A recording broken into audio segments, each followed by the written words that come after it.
हरे कृष्णा। जैसा कि आप सभी जानते हैं कि इंसान की लाइफ के सबसे महत्वपूर्ण इवेंट्स कुंडली के प्लैनेटरी बिहेवियर पे डिपेंड करते हैं। कुंडली में ग्रहों की स्थिति कैसी है, इसके माध्यम से हम आपके महत्वपूर्ण इवेंट्स जैसे आपकी बेसिक एजुकेशन हो गई, आपकी career life, professional life, personal life, marital life या फिर फाइनेंशियल कंडीशन कैसी होगी, ये सब हम आपकी कुंडली के माध्यम से देख सकते हैं कि एक ग्रह की दूसरे ग्रहों के साथ कैसी युति बन रही है। उसके बेसिस पे ही आपके जीवन की अलग अलग एरियाज डिफाइन होते हैं। वैसे ही हमारे जीवन का एक सबसे महत्वपूर्ण पहलू होता है, वो है हमारी एजुकेशन, हमारी बेसिक एजुकेशन। हमारी बेसिक एजुकेशन के बेसिस पे ही हमारे आने वाला कल जो रहता है, जो हमारा करियर होता है, हमारी प्रोफेशनल लाइफ, उस पर डिपेंड करती है। तो और आजकल सभी पेरेंट्स को इस विषय में टेंशन रहती है कि हम अपने बच्चों की एजुकेशन कौन से सब्जेक्ट में कराएं, जो उनको आगे चल के एक बेस तैयार करे उनके करियर लाइफ के लिए, प्रोफेशनल लाइफ के लिए, जिससे वो अपने अलग अलग एरियाज पे एक बैलेंस बना सके। तो ज्योतिषी में जो प्लैनेट होता है बुध, उसको बेसिक एजुकेशन से जोड़ा गया है। बुध इंटेलिजेंस का कारक होता है, हमारी बुद्धि का कारक होता है, और उसको बिजनेस का कारक ग्रह भी माना गया है। ज्योतिषी में बुध को 2 राशियों का स्वामित्व प्राप्त है, मिथुन राशि और कन्या राशि। कन्या राशि में बुध उच्च का होता है। इसके साथ साथ ही 5 महापुरुषों में से जो एक योग बनता है वह बुध के द्वारा ही बनता है, जिसे हम भद्र योग के नाम से जानते हैं। इसके अलावा 27 नक्षत्रों में से बुध को 3 नक्षत्रों का स्वामित्व प्राप्त है, ज्येष्ठा, अश्लेषा और रेवती नक्षत्र। ये तीनों बुध के अंदर ही आते हैं। बुध की अन्य ग्रहों के साथ युति से हम यह देख सकते हैं कि बच्चों की जो एजुकेशन है वो कौन सी फील्ड में करनी चाहिए, जिससे वे आगे चल के उसको अपना करियर बना सकते हैं। यह हम बुध की अन्य ग्रहों के साथ जो युति है, जो संबंध है या फिर संयोजन है, यहाँ पे संयोजन का आशय है जो भी ग्रह बुध से 1, 5, 9 या फिर 7th प्लेस में जो प्लैनेट बैठे होंगे, हम उसको कंसिडर करेंगे और उसके बेसिस पे हम बुध के संबंध को देखेंगे कि अन्य ग्रहों के साथ बुध कैसा संबंध बना रहा है और हमको एजुकेशन वहाँ पे कैसी देखनी है बच्चों की। अब हम इस टॉपिक को आगे बढ़ाते हैं। यदि बुध का संबंध सूर्य से है, जैसा कि आप सभी जानते हैं कि सूर्य को आत्मा का कारक ग्रह माना गया है और वह हमारी कुंडली में पिता को भी दर्शाता है। तो ऐसे बच्चे जो उनके फादर ने जो एजुकेशन ली है या फिर जिस सब्जेक्ट का चयन उनके पिता ने किया है, उनके पापा ने किया है, वैसे सब्जेक्ट पे उन बच्चों का इंटरेस्ट ज़्यादा रहता है और जो पिताजी का जो नॉलेज है और उनकी योग्यता है, ऐसे बच्चों को बहुत ज़्यादा वो असर डालती है और उनको बहुत ज़्यादा हेल्प करती है अपने फील्ड का चयन करने में और अपने करियर को आगे बढ़ाने में। ऐसे बच्चों में उनके पिता का एक महत्वपूर्ण योगदान देखने को मिलता है। इसके अलावा आप जानते हैं सूर्य को रेपुटेटेड फर्म से भी जोड़ा जाता है और वह नाम और प्रसिद्धि का भी कारक ग्रह है। यदि सूर्य और बुध का संबंध है तो ऐसे बच्चों की एजुकेशन हम एक रेपुटेटेड स्कूल या फर्म में कर सकते हैं, जिससे बच्चे वहाँ पे बहुत अच्छी एजुकेशन ले सके, क्योंकि जो सूर्य होता है वो ईगो को भी दर्शाता है। तो ऐसे बच्चों को रेपुटेटेड फर्म में डालने से उनका एक अलग नाम रुतबा होता है। तो बच्चे यदि वहाँ एजुकेशन लेते हैं तो बच्चों को यदि कम मार्क्स आते हैं या फिर वो किसी फील्ड में यदि पीछे रहते हैं या फिर वो प्रॉपर रैंक नहीं ला पाते हैं, तो वो बच्चों का ईगो हर्ट होता है, जिससे वे आगे चल के और मेहनत करते हैं। हो सकता है ज़्यादा से ज़्यादा मार्क्स सिक्योर कर पाए और अपना रिजल्ट और अच्छा कर पाए। इस प्रकार आप देखेंगे कि सूर्य की यदि बुध के साथ युति है तो आप बच्चों को एजुकेशन किस तरीके से दे सकते हैं। यदि बुध का संबंध चंद्रमा से है, चंद्रमा को आप यहाँ पे बोलेंगे कि चंद्रमा को माँ का कारक भी माना गया है, तो मदर ने जैसा एजुकेशन ली है वैसा एजुकेशन बच्चों को दे। इसके अलावा मैं आपको बता दूं कि चंद्रमा को हमारा सबकॉन्शियस माइंड भी दर्शाता है। चंद्रमा हमारे मन का कारक होता। ऐसे लोग यदि चंद्रमा से जुड़कर जो कार्य करते हैं, जहाँ पे उनका संबंध मन के साथ होता है, क्योंकि चंद्रमा आपकी मन की स्थिति को दर्शाता है, सबकॉन्शियस माइंड को दर्शाता है। तो जहाँ पे आप लोगों के साथ मन से जुड़ सके, मन से आपको उनकी केयर करनी पड़े या फिर वहाँ पे मन से आपका लोगों को संबंध जोड़ना पड़े, तो ऐसे कार्य पे आपको अपने बच्चों को डालना चाहिए और एजुकेशन उसी बेसिस पे ही करनी चाहिए। इसके अलावा चंद्रमा फूड इंडस्ट्री को दर्शाता है, ट्रैवलिंग डिपार्टमेंट को दर्शाता है। तो ऐसे लोगों को यदि फूड से रिलेटेड एजुकेशन दिया जाए, फूड रेस्टोरेंट बिजनेस में डाला जाए, ट्रैवलिंग डिपार्टमेंट पे डाला जाए, तो ये वहाँ पे बहुत अच्छा कर सकते हैं। ये जैसा कि आप सभी जानते हैं कि चंद्रमा सबसे फास्टेस्ट मूविंग प्लैनेट होता है, सबसे तेज गति से अपनी स्थिति परिवर्तित करता है। तो ऐसे बच्चे सीखने में बहुत ज़्यादा तेज होते हैं, बहुत तीव्र बुद्धि होती है इनकी, बहुत ज़्यादा ये तेजस्वी होते हैं। जैसा कि आप सभी जानते हैं कि मून को चेंजिंग प्लैनेट भी कहा जाता है, जो अपनी स्थिति बहुत जल्दी तीव्रता से चेंज करता है।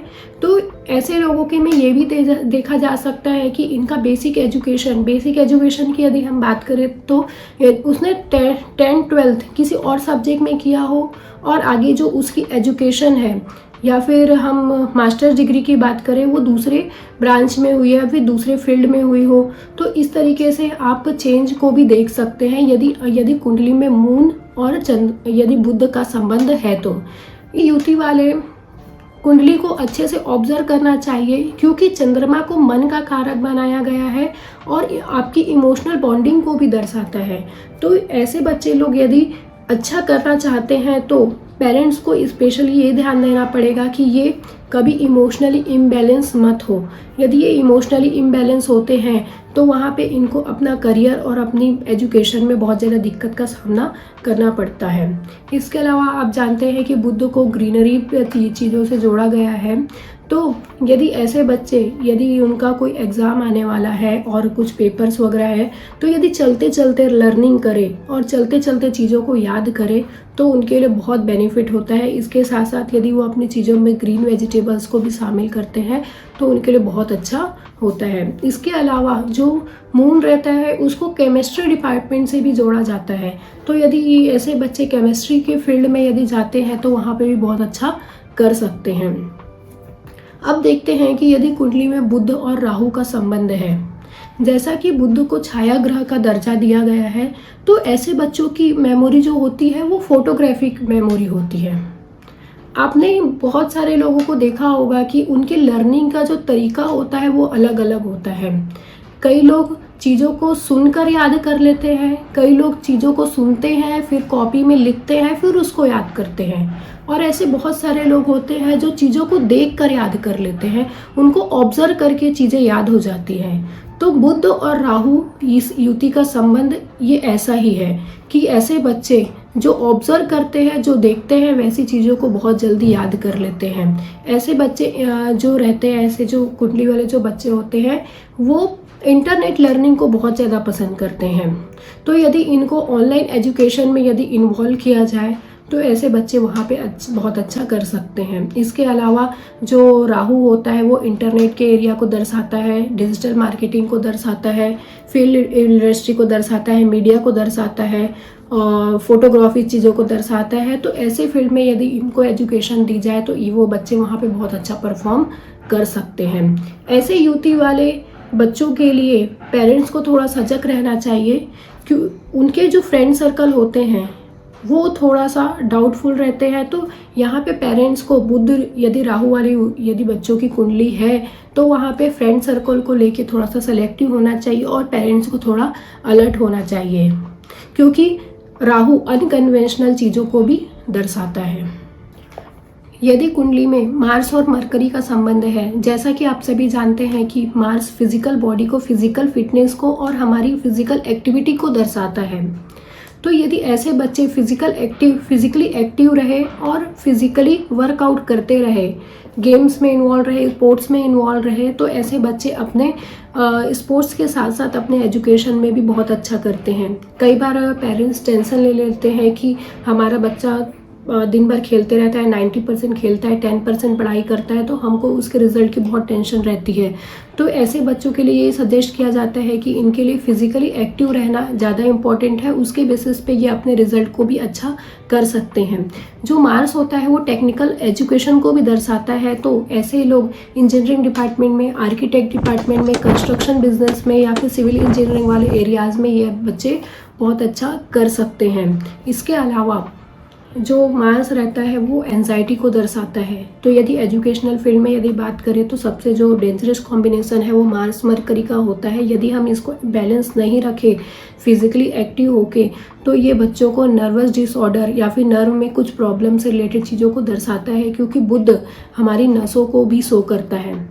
आपने कई लोगों को सुना होगा कि मेरा ये एक हाथ काम नहीं कर रहा, तो आप उनसे पूछेंगे कि आपको क्या हुआ, तो वो आपको बताते हैं कि एक नस दब गई है और उसके कारण ये मेरा पूरा काम नहीं कर रहा हाथ। तो यहाँ पे जो बुध रहता है वो नर्वस सिस्टम को दर्शाता है। तो मार्स और मरकरी यदि कॉम्बिनेशन है तो वो नर्वस फेल्योर वाली चीज़ों को भी शो करता है और एंजाइटी और स्ट्रेस वाली चीज़ों को दर्शाता है। तो आपने बहुत सारे बच्चों को पढ़ाई में यदि वो आगे नहीं आ रहे हैं, जो वो मार्क्स चाहते हैं, यदि वो सिक्योर नहीं कर पाते हैं, तो गलत डिसीजन लेते हुए भी देखा होगा। तो ये मार्स मरकरी ऐसा कॉम्बिनेशन रहता है जो इस टाइप के स्ट्रेस और एंजाइटी को दर्शाता है। तो पेरेंट्स ऐसे बच्चों को खेलने से, फिजिकली एक्टिव रहने से ना रोकें। एक और इसको हम एग्जाम्पल के थ्रू समझते हैं। यदि मार्स और मरकरी के साथ यदि राहु भी इन्वॉल्व हो जाता है, तो मार्स और मरकरी के साथ राहु इन्वॉल्व हुआ। राहु जो रहता है वो एक्सपांसन का कारक होता है, जो ह्यूज तरीके से चीज़ों को दर्शाता है। तो यहाँ पे यदि बच्चों को ह्यूज फिजिकल एक्टिविटी में इन्वॉल्व किया जाए, मार्शियल एक्टिविटी में इन्वॉल्व किया जाए, तो बच्चे जो मार्स और मरकरी का जो कॉम्बिनेशन है उसको, इसके अलावा जो राहु होता है वो फॉरेन से रिलेटेड चीज़ों को भी दर्शाता है और जन्म स्थान से दूर चीज़ों को भी दर्शाता है। तो यहाँ पे जो मार्स है वो टेक्निकल एजुकेशन को दर्शाता है। तो ये भी हो सकता है यदि इस कॉम्बिनेशन में राहु भी इन्वॉल्व हो जाए तो आपको अपने बच्चों को टेक्निकल एजुकेशन के लिए जन्म स्थान से दूर भेजना पड़े या फिर फॉरेन भी जा सकते हैं। तो ये कुछ संभावनाएं होती है। यदि इस कॉम्बिनेशन को यूटिलाइज नहीं किया जाए तो राहु बहुत सारी चीज़ों को ह्यूज तरीके से बढ़ा देता है। तो जो नर्वस डिसऑर्डर वाली चीज़ें जो मार्स मरकरी का जो कॉम्बिनेशन दर्शा रहा है, हो सकता है कि वो ह्यूज तरीके से आपके सामने आए और उसका नेगेटिव इम्पैक्ट आपको देखने को मिले। तो यदि आपको मार्स मरकरी और राहु ऐसे कुछ कॉम्बिनेशन देखने को मिल रहा है तो आपके बच्चों को दूर लर्निंग के लिए भेजने के लिए आपको पीछे नहीं हटना चाहिए। ऐसे ही एक और कॉम्बिनेशन देखते हैं। यदि इस कॉम्बिनेशन में मून मरकरी में यदि राहु इन्वॉल्व हो जाता है, तो राहु आप जानते हैं किसी भी तरीकों को ह्यूज तरीके से शो करता है और जन्म स्थान से या फिर फॉरेन कंट्री से रिलेटेड चीज़ों को भी दर्शाता है। तो ऐसे बच्चों को आप फूड इंडस्ट्री, क्योंकि जो चंद्रमा होता है वो फूड इंडस्ट्री को दर्शाता है, साइकोथेरेपिस्ट वाली चीज़ों को दर्शाता है, जहाँ पे आपको लोगों के साथ मन से जुड़ना होता है, उन चीज़ों को दर्शाता है। तो हो सकता है कि आप अपने बच्चों को इस चीज़ों का एजुकेशन लेने के लिए फॉरेन लैंड पे भेजें। तो आप ये देख सकते हैं कि ये जो कॉम्बिनेशन होता है वो पॉजिटिव वे में काम कर रहा है। यदि इसका यूटिलाइजेशन सही तरीके से नहीं किया जाए इस कॉम्बिनेशन का, तो यहाँ पे निगेटिव इम्पैक्ट देखने को मिलते हैं, जो कि चंद्रमा मन का कारक होता है। तो यहाँ पे हो सकता है कि मन आपका गलत चीज़ों में चला जाए और उसको राहु बहुत बड़ा करके आपके सामने लाए। तो यहाँ पे आपको चीज़ों को इस तरीके से देखना है।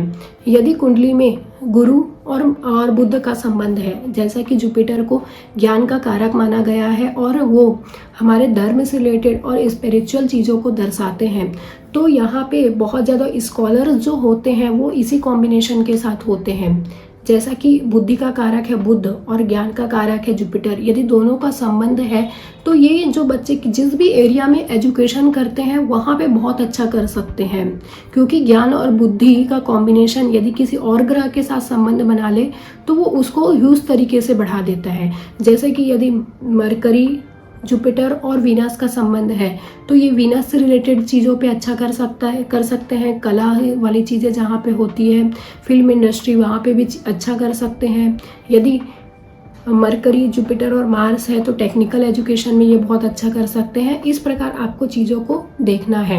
जैसा कि जुपिटर धर्म और स्पिरिचुअल चीज़ों को भी दर्शाता है, तो ऐसे लोग धर्म से रिलेटेड ज्ञान पाने के लिए उसमें बहुत ज़्यादा एक्टिव रहते हैं और जहाँ पे भी ज्ञान की बातें होती हैं उनको इंटरेस्ट बहुत ज़्यादा आता है। तो ये स्पिरिचुअल गुरु बनते हैं या फिर धर्म गुरु बनते हैं। यदि कुंडली में मरकरी और शनि का संबंध है, जैसा कि आप सभी जानते हैं कि शनि सबसे स्लो ग्रह होता है, सबसे धीमी गति से चलने वाला प्लेनेट होता है, उसकी गति बहुत मंद होती है। तो ऐसे जो कुंडली की जो बच्चे होते हैं उनकी जो ग्रेस्पिंग पावर होती है वो स्लो होती है। इसका इम्पैक्ट यहाँ पे यह होता है कि बच्चे स्लो लर्निंग होती है, धीरे धीरे सीखते हैं क्योंकि उन पे शनि का प्रभाव है। शनि एक राशि में 2.5 साल तक रहता है, उसके बाद अपनी पोजीशन चेंज करता है। यहाँ पे आप देखेंगे कि बुध जो हमारे बुद्धि का कारक है और जो शनि है जो कर्म का कारक है, यहाँ पे विद्या प्लस कर्म का संबंध है। तो ऐसे लोगों को अपनी विद्या या फिर एजुकेशन उसी फील्ड में करनी चाहिए जिसको वो आगे चल के अपना करियर बनाना चाहते हैं। मतलब इन बच्चों के बेसिक एजुकेशन में बहुत ज़्यादा ध्यान देना चाहिए ताकि वो ही उनका करियर बन सके। और जिस भी फील्ड में ये कर्म कर रहे हैं, अपना करियर कर रहे हैं, उससे रिलेटेड यदि अपना ये एजुकेशन लेते रहते हैं तो इनको बहुत ज़्यादा करियर ग्रोथ देखने को मिलता है। यदि कुंडली में मरकरी और केतु का संबंध है, ये ऐसा कॉम्बिनेशन है या तो वो बहुत ज़्यादा डम्बनेस देता है या तो बहुत ज़्यादा रिसर्चर साइंटिस्ट इसी योग के साथ बनते हैं।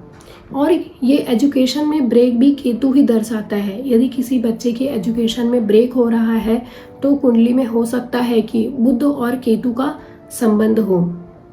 यदि बुध और केतु का संबंध है तो वो अच्छे साइंटिस्ट बन सकते हैं, स्पिरिचुअल चीज़ों में भी अच्छा कर सकते हैं, बहुत अच्छे रिसर्चर होते हैं। वो अपने कल्चरल चीज़ों से जुड़कर यदि कुछ करते हैं, एजुकेशन लेते हैं तो उनके लिए बहुत अच्छा होता है क्योंकि केतु हमारे रूट से जुड़े चीज़ों को दर्शाता है। तो आपने भले बच्चों को कितने भी अच्छी एजुकेशन क्यों ना दी हो, तो यदि आपको ये कॉम्बिनेशन को पॉजिटिवली इफेक्ट देखना है, अच्छा काम करते हुए देखना है, तो आप अपने बच्चों को हमेशा जड़ से जोड़ कर रखें, रूट से जोड़ कर रखें। जो हमारी जो बेसिक लैंग्वेज है संस्कृत और हिंदी, हमेशा उनका ज्ञान देते रहें क्योंकि केतु दर्शाता है कि आप अपना हमेशा अपने जड़ को जुड़े रहें। आप कितने भी आगे क्यों ना चले जाएं मगर अपने जड़ को कभी नहीं छोड़े, अपने कल्चरल जो चीज़ें हैं उसको फॉलो करते रहें। यदि बुध और केतु का संबंध है तो इनकी खोजने की प्रवृत्ति बहुत ज़्यादा होती है। किसी भी चीज़ के डीप में जाकर उसको रिसर्च करना, ये इनकी प्रवृत्ति होती है। तो ऐसे लोग बायोलॉजी के फील्ड में बहुत अच्छा करते हैं, लॉयर बहुत अच्छे होते हैं। इसके अलावा आपने बहुत सारे लोगों को कंप्यूटर कोडिंग करते हुए भी देखा होगा। तो ऐसे लोग कंप्यूटर कोडिंग के फील्ड में भी बहुत अच्छा कर सकते हैं। ऐसे लोगों के लिए बहुत ज़रूरी है कि ये धर्म और अध्यात्म के मार्गों को फॉलो करते हुए रहें। और इसके अलावा यदि ये ध्यान करते हैं तो ऐसे लोगों को अपनी एजुकेशन और करियर में बहुत अच्छी सफलता मिलती है ताकि वो अपने एजुकेशन में बहुत अच्छा बैलेंस बना सकें। कुंडली में बुध का संबंध वीनस से है तो यहाँ पे आप देखेंगे कि बुध का संबंध, बुद्धि का संबंध लक्ष्मी से है। मतलब जितने ज़्यादा आप स्किलफुल होते जाएंगे, जितने ज़्यादा आप इंटेलिजेंट होते जाएंगे, जितने ज़्यादा अपने एजुकेशन को बढ़ाते जाएंगे, नॉलेज गेन करते जाएंगे, उतना ही ज़्यादा आपके धन में वृद्धि देखने को मिलती है। शुक्र कौन कौन से एरियाज को दर्शाता है? फैशन डिज़ाइनिंग को, रत्न व्यवसायी को, फिल्म इंडस्ट्री को।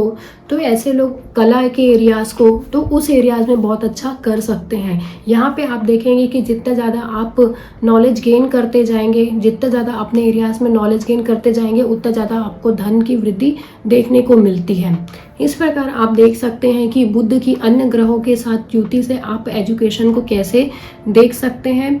बुध जिस भी ग्रह के साथ संबंध बनाता है तो वो ग्रह के सिग्निफिकेंस को देखना है, उससे रिलेटेड आपको चीज़ों को ऑब्जर्व करना है कि वो कौन कौन से करियर को दर्शाता है और आपको उस फील्ड में बेसिक एजुकेशन लेनी है और उसको आगे चल के अपने करियर में बदलना है। यदि हम एक एग्जाम्पल की बात करें, यह मेरी कुंडली है जिसमें आप देख रहे हैं कि वर्गो लग्न की कुंडली है जहाँ पे सूर्य, मरकरी और बुध और मार्स का संबंध है।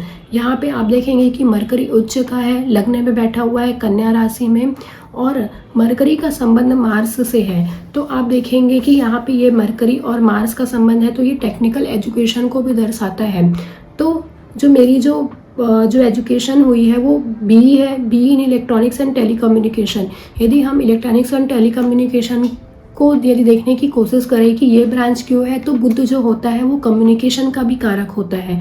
तो आप इस तरीके से आप करियर के फील्ड का चुनाव कर सकते हैं।